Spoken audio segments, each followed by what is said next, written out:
He left, hurling insults as he went.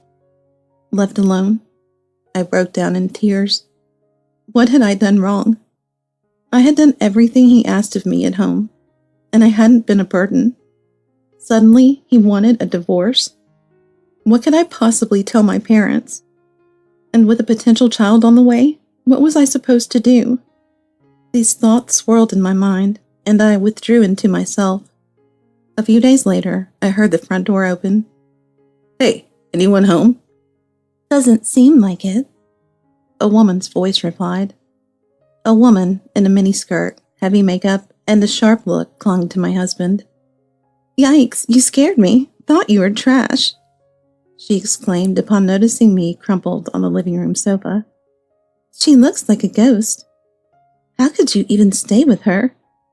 True, she really does look like a ghost, he agreed. Betrayed and brainwashed, all I could mutter was a feeble, "You came back for me?" As if I would. I just came to get my stuff and brought the divorce papers. Here, he said, throwing the filled-out divorce papers at me. As I looked at them, nausea overwhelmed me, and I rushed to the bathroom. I don't want to live here, the mistress whined. Her disgusting smell is all over. Shall we find a new place? Yeah, let's go talk to a realtor. As I suffered in the bathroom, Harry said, Sign the divorce papers quickly and get out of this house. Got it? Then he and the woman left the house. After crying for a while, I became curious about the pregnancy. I went to the gynecologist and found out I wasn't pregnant after all. My missed periods and nausea were due to hormonal imbalances caused by stress. Realizing my supposed pregnancy was a misunderstanding actually freed me, giving me a chance to reflect on my life and escape the brainwashing and control of Harry. I moved out of the house we shared and, of course, filed for divorce. Although I could have demanded alimony since the divorce was largely his fault, I decided it wasn't worth the hassle. My ex thinks he discarded me, but I felt just as relieved to be rid of him and vowed to prove myself in my new life. When I told my parents about the divorce, they initially blamed me for being rash, but they understood once I explained the infidelity. Meanwhile, I continued my part-time job and pondered my future, unaware of the unexpected life awaiting me. 10 years later, I was out shopping and enjoying the day with my daughter Molly on her birthday. We planned to buy the clothes she wanted and go to a cake buffet, but our perfect day was marred by running into the worst possible person, my ex-husband Harry, who was with another woman, not the one he had cheated with. Hey, long time no see, he said, smirking as he approached, and then commenting on seeing my daughter. I guess geriatric pregnancies really aren't good. It's sad when the child ends up with defects. What? My daughter was 9 years old, using a wheelchair due to a prosthetic leg from a traffic accident. What are you talking about? I asked, wondering if he was confused. Isn't she the child from that time? Poor parenting, I guess, he said to my daughter. Noticing our exchange, my current husband Sean came to stand by my daughter's side. Dad, what's going on? Molly asked, looking puzzled at Sean, which made Harry's face change color. Do you have some business with my wife and daughter? Sean asked calmly, though I could tell he was quite angry. Your wife and daughter? Yes. No, she's my ex-wife, and this child is mine and hers. This child is my daughter. Is there a problem? Harry looked confused as he said, What? Maybe we should talk somewhere more private. Do you have time? Sean suggested, and reluctantly Harry agreed. My office is nearby. We can talk there. It'll be quieter. The woman with my ex-husband left the scene looking annoyed. As Sean led Harry to his company building, Harry turned pale. This place, it's the parent company of my employer. Oh, is that so? And what's the name of your company? When Harry answered, Sean smiled. Ah, that's the one we acquired in a recent merger and acquisition. Harry, realizing his blunder, shrunk back. Oh, I had no idea. We should include this in our conversation. Let's go to the president's office. It was a weekday, so the office was busy with employees, and we walked past them to the president's office. I had made arrangements for my daughter in the wheelchair with the secretary. Sean began. So, where should we start? You are the ex-husband of my wife, correct? Yes. I've heard about your marriage. You left her because of an affair? Left her? That sounds harsh. Harry flustered at Sean's accurate words. Forgot already? You said you were dumping me. I interjected, unable to stay silent. I was not the same woman I used to be, and I wouldn't remain quiet after he insulted our daughter like that. That was a peaceful divorce. You filed the divorce papers without fuss. Exactly, so you have no right to complain about me now. I mean, it's amazing. What do you mean? That you managed to marry a president with baggage after being dumped by me. Baggage? Well, isn't she my child? Weren't you pregnant at the time of our divorce? What? Harry seemed convinced that our daughter with the prosthetic leg was his biological child. It's unfortunate she was born with disabilities due to an advanced maternal age, but she's in good hands now that her new dad is a president. What the hell are you talking about? She's not yours. What? It matches up with her age? Or are you saying you were involved with this man even back then? That's not the case. Sean interjected, joining our argument. I'm also remarried, and she's my daughter from my previous marriage. Then what's with the prosthetic leg and wheelchair? Sean carefully explained. She lost her leg in a traffic accident a few years ago.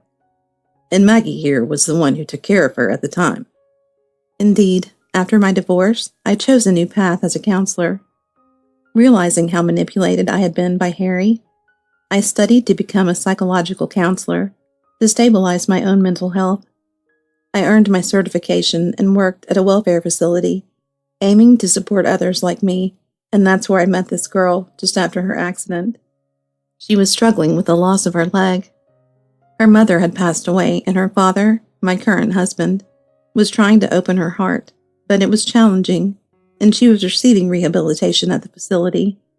She loved novels, often reading mature stories beyond her years, which is how we started talking, as I was reading the same book. Gradually, she opened up to me, and naturally, I got to know her father more, leading to our marriage. So what about that child from that time? Did you not have it? He pressed for an answer. The pregnancy was a mistake. Huh? He was taken aback. By the way, you work for a subsidiary of my husband's company, right?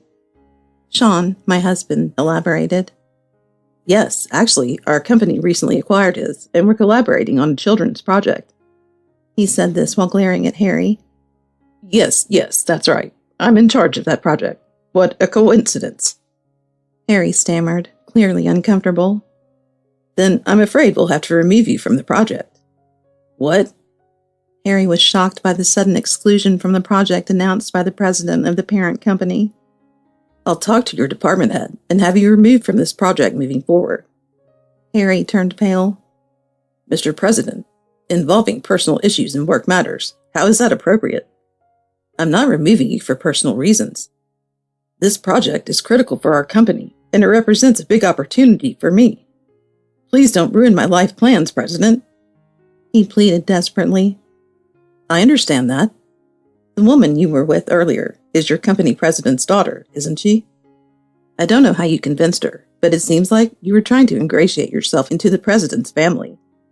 Sean seemed to have guessed Harry's intentions correctly. You see, it's just a man's ambition to rise up. This project is exactly that chance.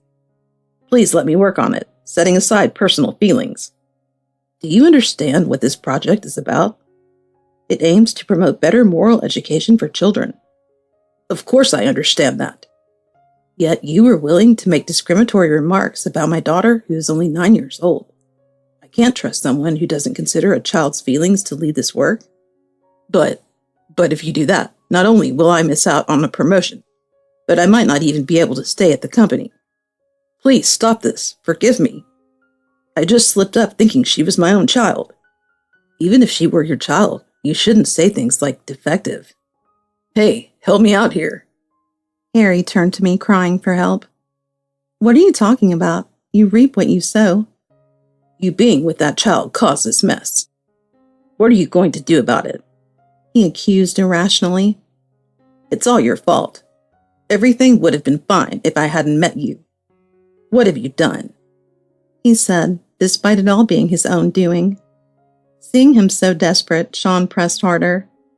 If you continue to verbally abuse us, I will have to report everything, not just to your department head, but also to the president, who is the father of the lady you were with. If you don't want to get fired, reflect on your actions and come back better prepared. Harry hung his head and slinked away, tail between his legs. Then Sean turned to me with a smile and said, "Let's go home." The celebration for my daughter's birthday turned out a bit different than planned, but she was all smiles and very happy. As for Harry, after being removed from the project for his discriminatory comments towards children, the reason became well known within the company, and he was pushed into a less important role. He even incurred the wrath of the president, who was the father of the woman he was dating, and was given a restraining order. Shunned by the others, he became distrustful of people, and eventually left the company, now living reclusively at home. A pitiful situation, but entirely of his own making.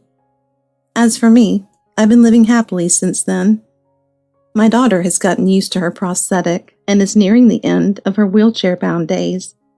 She even seems to have a boyfriend at school. The new project at my husband's company was selected by the Ministry of Education and is being used in moral education classes in elementary and middle schools nationwide. I'm working as a key member of that project and am being considered for an executive position in the company. And I must clarify, it's not because of favoritism from my husband. Because of the incident on our birthday, we plan to go all out on our next wedding anniversary with a family trip to refresh ourselves thoroughly. We're thinking about Europe or Hawaii. It's fun to ponder such decisions